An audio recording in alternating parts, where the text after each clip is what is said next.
The first time I met my boyfriend's childhood best friend, she proudly introduced herself as the ultimate socialite fraud investigator. Throughout the entire dinner, she couldn't stop lecturing me. Women really shouldn't overdress. If Declan hadn't explicitly told me you were his girlfriend, I would have definitely grouped you with all those fake rich girls I've exposed online. My boyfriend Declan eagerly nodded along.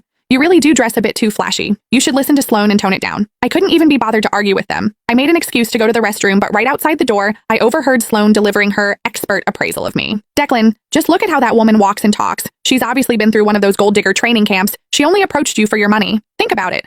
A Patek Philippe watch, a limited edition Hermes Birkin, and a multi-million-dollar sports car? How could a regular doctor ever afford that? My blood boiled, and I finally reached the end of my patience. I turned around, pulled out my phone, and called my father, the richest billionaire in New York. Dad, wire me $10 million. I'm going to buy out a certain socialite fraud agency and teach this girl that wealthy men can actually have daughters. If you don't believe me, I'll test her for you in a minute. That way you can see this gold digger for who she really is. As I hung up the phone, Sloane's confident voice drifted out from the private dining room. Declan was looking at her, nodding with absolute trust. I really wanted to see how Sloane planned to test a real heiress like me. When I pushed the door open, Sloane was holding my Hermes Birkin, inspecting it from every angle with a condescending smirk. I'm telling you, young girls like you really shouldn't get caught up in comparing yourselves to others. The first step to becoming a fake socialite is trying too hard to package yourself. This bag of yours is a rental, right? I almost laughed out loud.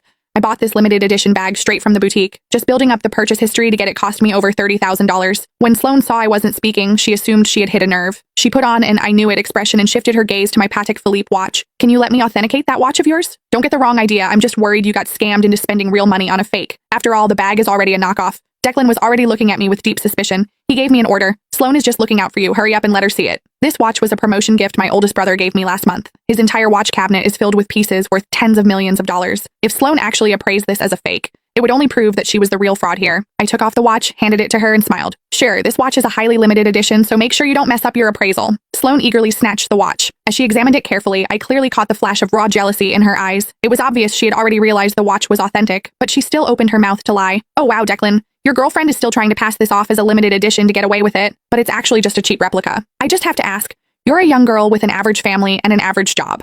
Why are you buying these fakes just to stroke your ego? Don't tell me you thought you could use these knockoffs to trap a rich guy and drain his bank account. The belittling tone in her words couldn't have been more obvious. In an instant, the way the other people at the table looked at me changed from admiration to disgust. Declan glared at me with sheer contempt, his voice dripping with disgust. How can you be so vain? And to think I actually believed you were different from other women? It turns out you all just want my money. Looking at his disgusted expression, my heart turned ice cold. I used to think Declan was just easily influenced, but that he at least had basic judgment. After all, we had been together for almost a year. Shouldn't he know what kind of person I am by now? The reality of the situation hit me like a bucket of ice water. I frowned, matching his dissatisfaction. Declan, who is actually your girlfriend here? You just blindly believe a single word she says? Since that's how it is, I don't see any point in finishing this dinner. I stood up, grabbed my bag, and prepared to leave.